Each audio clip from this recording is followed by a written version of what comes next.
呢啲係面罩型儲物器，可以配合壓縮吸入器一齊使用。作用係令壓縮吸入器更加容易用，同埋可以減低負撞嘅風險。先檢查壓縮吸入器有冇足夠藥量。部分壓縮吸入器有劑量顯示計，以顯示劑量。再檢查清楚藥物嘅有效日期。包裝盒同埋吸入器嘅加壓藥罐上都可以睇到。使用新儲物器之前，需按照產品指引預備儲物器，例如儲物器同埋面罩入邊有冇異物，駁口有冇阻塞，軟膠塞同埋活反有冇屈起、破裂等等。如果係第一次使用壓縮吸入器嘅話，又或者好耐冇用呢一支吸入器，咁就要打開吸嘴蓋並且搖勻，之後撳一下吸入器，對空噴2次。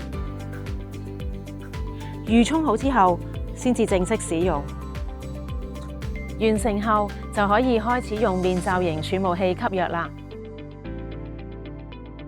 首先移走壓縮吸入器嘅吸嘴蓋，將吸入器上下搖勻，令推進劑可以充分混合藥物。垂直吸入器連接喺儲物器嘅底部，慢慢將肺內嘅空氣完全呼出。將面罩蓋住口鼻位置，緊貼面部。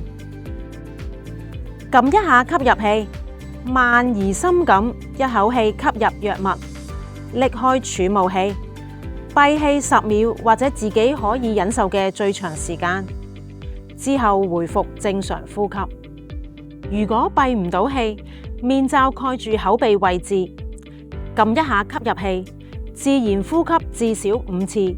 將藥物全部吸入肺部。根據醫生指示，如果有需要吸第2口藥物，等1分鐘之後重複頭先嘅步驟。如果你用嘅係吸入式類固醇，記住用藥之後要啷口同埋洗面啊！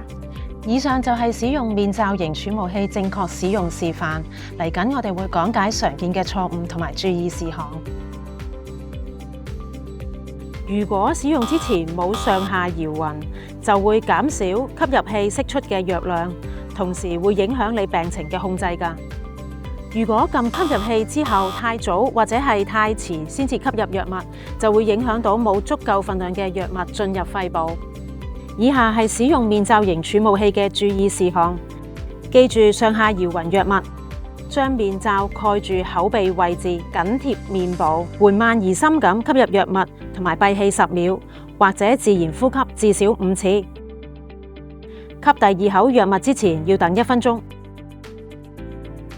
啱啱我哋示範咗用面罩型儲物器使用壓縮吸入器嘅正確方法，一啲常見嘅錯誤同埋注意事項。